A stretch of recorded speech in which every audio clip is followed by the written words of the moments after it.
की सुबह, जब पूरा संसार नए साल की खुशियों में डूबा होता है, उसी समय एक ऐसा क्षण होता है जो शास्त्रों में बहुत कम शब्दों में लेकिन बहुत गहरे अर्थ के साथ बताया गया है।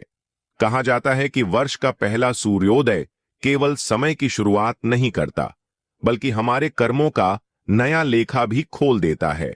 और इसी शुभ प्रभात में यदि कोई व्यक्ति पीपल के पवित्र वृक्ष को श्रद्धा से छूकर मौन भाव से बिना किसी स्वार्थी दिखावे के लौट आता है, तो उसके जीवन में धीरे धीरे वह परिवर्तन शुरू होता है जिसे लोग अक्सर चमत्कार कह देते हैं।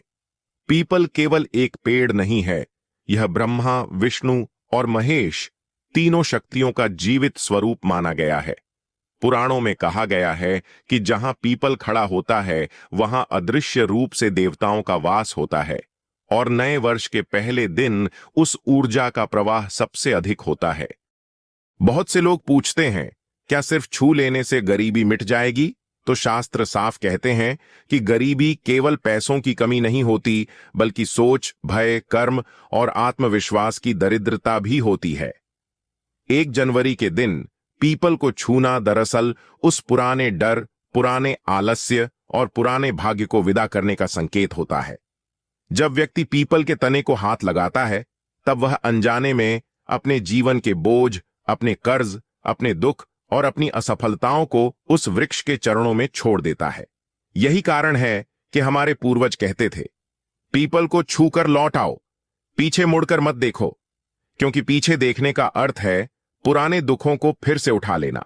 लोक कथाओं में आज भी ऐसे सैकड़ों उदाहरण मिलते हैं जहां लोगों ने नए साल के दिन, विशेषकर वर्ष के पहले सोमवार या गुरुवार को पीपल के वृक्ष को स्पर्श किया और उनके जीवन की दिशा धीरे धीरे बदलने लगी।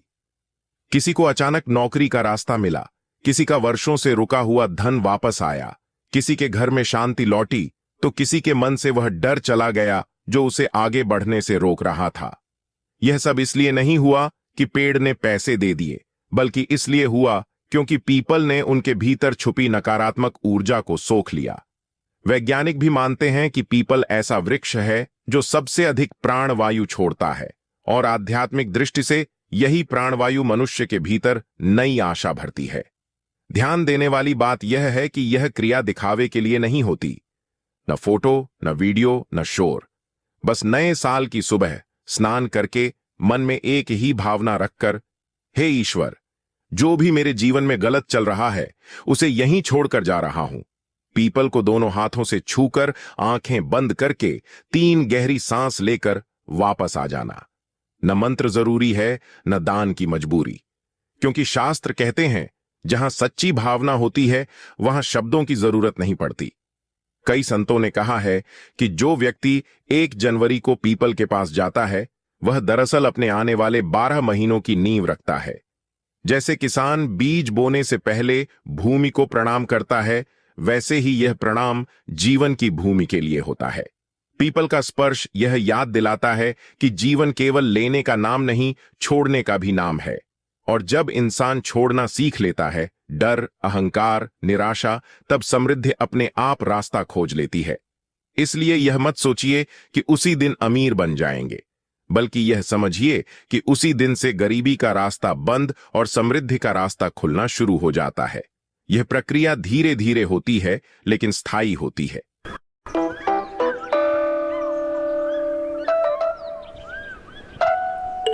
This is Abu. He knows about resilience. This is a tree. It knows about resilience too. The tree bends when the wind blows. यही कारण है कि हमारे बुजुर्ग कहते थे, पीपल के नीचे किया गया संकल्प कभी खाली नहीं जाता। और जब यह संकल्प पीपल के साए में लिया जाता है, तब वह केवल शब्द नहीं रहता, वह समय के साथ एक जीवित सत्य बन जाता है। कहा जाता है कि पीपल के नीचे बोला गया हर भाव धरती और आकाश के बीच कहीं दर्ज हो जाता है। शायद इसी कारण पुराने समय में आर्षि मुनि पीपल के नीचे ही साधना करते थे, निर्णय लेते थे और भविष्य की दिशा तय करते थे। 1 जनवरी की सुबह उस स्थान पर जाना मानो अपने भाग्य के पन्ने पर पहला अक्षर स्वयं लिखने जैसा होता है। उस क्षण व्यक्ति अकेला नहीं होता, उसके साथ उसका बीता हुआ कल, उसका आने वाला कल और उसके बीच खड़ा वर्तमान, तीनों एक साथ साक्षी बन जाते हैं। यह भी कहा जाता है कि पीपल के वृक्ष में समय की स्मृति होती है। वह हजारों लोगों की पीड़ा, प्रार्थना और विश्वास को अपने भीतर समेटे खड़ा रहता है। जब कोई व्यक्ति उसे छूता है तो उसका मन अचानक हल्का हो जाता है। वह भार, जिसे वह सालों से बिना समझे ढो रहा था, अनजाने में उतरने लगता है। यही कारण है कि पीपल को छूकर लौटते समय मन में एक अजीब सी शांति उतरती है, जैसे किसी ने कह दिया हो, अब तू अकेला नहीं है।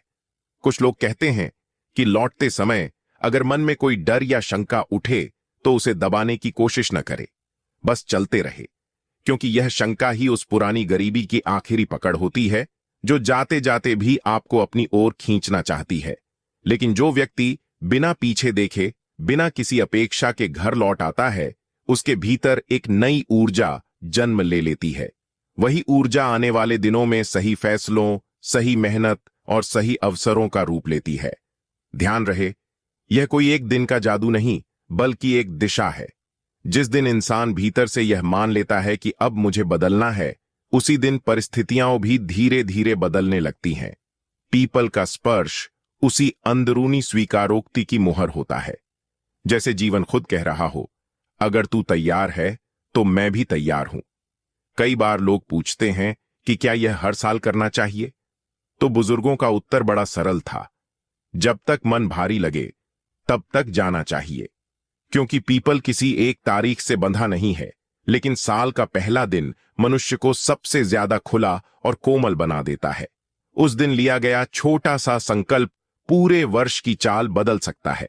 अंत में बस इतना समझ लीजिए, पीपल का पेड़ आपको अमीर नहीं बनाता, वह आपको वह इंसान बनाता है जो अमीर बनने के योग्य हो जाता है। और यही सबसे बड़ा रहस्य है। जो इस रहस्य को समझ गया, उसके लिए 1 जनवरी सिर्फ कैलेंडर की तारीख नहीं रहती, बल्कि जीवन का एक नया अध्याय बन जाता। और जब पीपल के नीचे लिया गया यह मौन संकल्प हृदय में उतर जाता है, तब शास्त्र एक और सूक्ष्म संकेत देते हैं, तुलसी का। कहा जाता है कि पीपल जहां पुराने बोझ को उतारता है, वहीं तुलसी उस खाली हुई जगह में शुद्धता, स्थिरता और लक्ष्मी तत्व को स्थापित करती है। इसलिए 1 जनवरी की सुबह पीपल से लौटकर घर आने के बाद यदि व्यक्ति तुलसी के पास कुछ क्षण ठहर जाए तो यह यात्रा पूर्ण मानी जाती है। तुलसी को केवल पौधा नहीं कहा गया, वह गृह लक्ष्मी का स्वरूप मानी जाती है। पीपल के स्पर्श से जो नकारात्मकता बाहर छूटी, तुलसी उसके बाद घर के भीतर सकारात्मकता का प्रवेश कराती है। शास्त्रों में उल्लेख है कि तुलसी के पास खड़ा होकर लिया गया संकल्प सीधे मन और कर्म दोनों को शुद्ध करता है।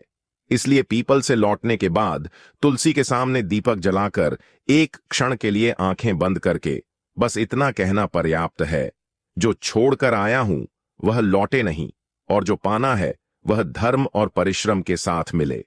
यहां भी कोई बड़ा मंत्र नहीं, कोई दिखावा नहीं।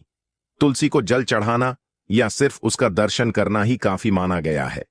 तुलसी की सुगंध और उसकी हरियाली मन को स्थिर करती है, और यही स्थिर मन आगे चलकर सही निर्णयों की जड़ बनता है।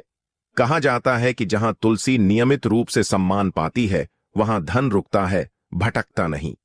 पीपल और तुलसी, एक बाहर का मार्ग दिखाता है, दूसरा भीतर का।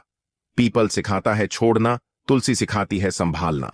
जब दोनों एक ही दिन, एक ही भावना से जुड़े हों, तब जीवन में संतुलन जन्म लेता है। न अंधविश्वास, न डर, सिर्फ श्रद्धा और अनुशासन। इसी संतुलन के साथ यह कथा यहीं पूर्ण होती है। 1 जनवरी को लिया गया यह छोटा सा कदम किसी जादू का वादा नहीं करता, बल्कि एक सच्चे बदलाव की शुरुआत करता है। क्योंकि शास्त्र यही कहते हैं, जहां पीपल ने भार उतारा और तुलसी ने आशीर्वाद संभाला, वहां दरिद्रता टिक नहीं पाती। और इस तरह पीपल और तुलसी की यह यात्रा केवल एक सुबह की परंपरा बनकर नहीं रह जाती, बल्कि पूरे वर्ष की एक मौन साधना बन जाती है। पीपल के नीचे जो बोझ उतरा था, तुलसी के पास आकर वह बोझ जिम्मेदारी में बदल जाता है। यहीं से जीवन का असली परिवर्तन शुरू होता है, बाहर नहीं, भीतर। कहा जाता है कि जो व्यक्ति तुलसी के सामने खड़ा होकर मौन रहता है, उसके मन की अव्यवस्था धीरे धीरे शांत होने लगती है। विचार स्पष्ट होते हैं, और जब विचार स्पष्ट होते हैं तब कर्म भी सधे हुए हो जाते हैं। यही सधे हुए कर्म आगे चलकर धन, सम्मान और स्थिरता का कारण बनते हैं। इसलिए शास्त्रों में तुलसी को संकल्प की रक्षक कहा गया है। जो इरादा पीपल के नीचे जन्म लेता है, तुलसी उसे टूटने नहीं देती। ध्यान देने वाली बात यह है कि इन सब के बाद व्यक्ति को अपने दिन की शुरुआत सामान्य ही करनी चाहिए। कोई विशेष दिखावा नहीं, कोई घोषणा नहीं, बस मन में यह भाव रखकर कि अब जो भी करूंगा पूरे मन से करूंगा, क्योंकि तुलसी यही सिखाती है, रोज रोज का छोटा अनुशासन ही बड़े चमत्कारों की नींव होता है। समय पर उठना, अपने काम का सम्मान करना और जो मिले उसमें कृतज्ञ रहना, यही तुलसी की मौन शिक्षा है। कई संतों का कहना है कि जो घर तुलसी के कारण पवित्र रहता है, वहां लक्ष्मी को बार बार रास्ता नहीं ढूंढना पड़ता, वह स्वयं टिक जाती है। इसीलिए तुलसी के पास बैठकर लिया गया संकल्प कभी शोर नहीं मचाता, लेकिन उसका असर दूर तक जाता है। वह व्यक्ति को मेहनत से जोड़ता है, लालच से नहीं। और यही फर्क होता है अस्थाई धन और स्थायी समृद्धि में। अंततः यह समझ लेना जरूरी है कि 1 जनवरी कोई जादुई तारीख नहीं, बल्कि एक प्रतीक है नई शुरुआत का। पीपल उस शुरुआत को शुद्ध करता है और तुलसी उसे दिशा देती है। जब मनुष्य इस दिशा में ईमानदारी से चलता है, तब गरीबी केवल शब्द बनकर रह जाती है और जीवन में एक गहरी, शांत और टिकाऊ समृद्धि का प्रवेश हो जाता है। और शायद इसीलिए हमारे बुजुर्ग मुस्कुराकर कहते थे, जिस साल पीपल ने सिखाया छोड़ना और तुलसी ने सिखाया निभाना, उस साल भाग्य को भी झुकना पड़ता है। और जब यह समझ जीवन में उतर जाती है, तब इंसान धीरे धीरे यह महसूस करने लगता है कि बदलाव बाहर की परिस्थितियों में नहीं, बल्कि उसके देखने के तरीके में हो रहा है। वही रास्ते, वही लोग,